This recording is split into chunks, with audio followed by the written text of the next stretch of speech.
क्या आपने कभी सोचा है, जब हमारी मृत्यु हो जाती है तो हमारे साथ क्या होता है?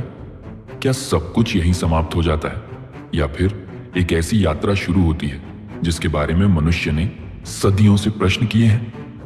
आज हम वेदों और उपनिषदों के आधार पर जानेंगे आत्मा की वो यात्रा जो शरीर छोड़ने के बाद शुरू होती है।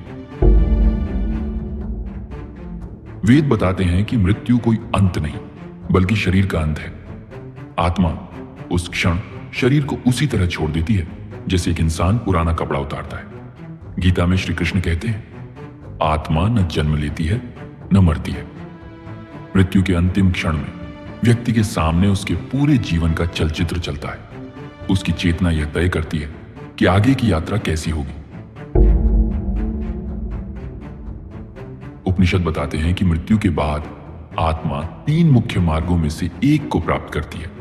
पहला देवयान मार्ग, दूसरा पितृयान मार्ग और तीसरा भ्रमण मार्ग। देवयान मार्ग, यह मार्ग उन आत्माओं को मिलता है जो ज्ञान, साधना और भक्ति में लीन थी।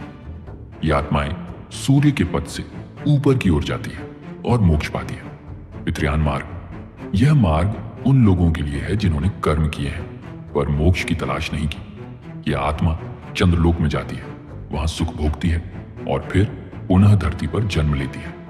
भ्रमण मार्ग, जो आत्माएं आसक्तियों में फंसी रहती है, क्रोध, लोभ, वासनाओं में लीन रहती है, वो बीच के लोकों में भटकती है। यहीं से भूत, प्रेत और अशांत आत्मा की अवधारणा आती है। वेद कहते हैं कि मृत्यु के बाद आत्मा यमलोक में जाती है। यहां उसका कर्म लेखा खोला जाता है।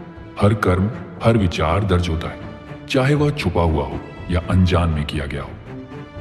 यमराज दंड नहीं देते, बल्कि आत्मा को उस अवस्था में भेजते हैं जो उसके कर्मों के अनुसार है। यदि व्यक्ति ने जीवन में परोपकार, सत्य और भक्ति के कर्म किए हों तो आत्मा को दिव्य लोक मिलते हैं।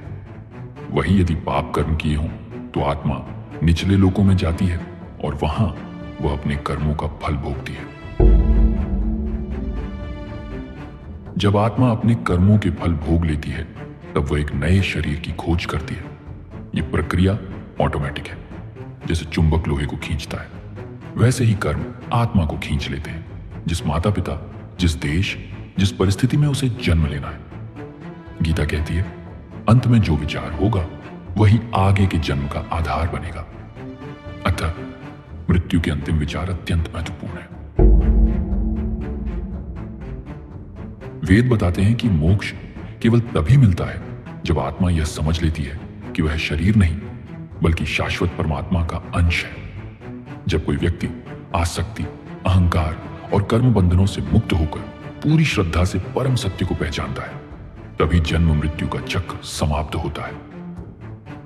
मोक्ष का अर्थ है परम शांति, जहां आत्मा हमेशा के लिए आनंद में स्थापित हो जाती है।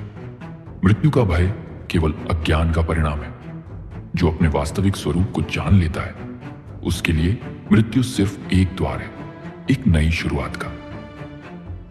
अगर आप जीवन और मृत्यु के इस रहस्य को समझना चाहते हैं तो अपने भीतर की आत्मा को पहचानिए, वही आपको सत्य तक ले जाएगी। जय सत्य, जय आत्मा।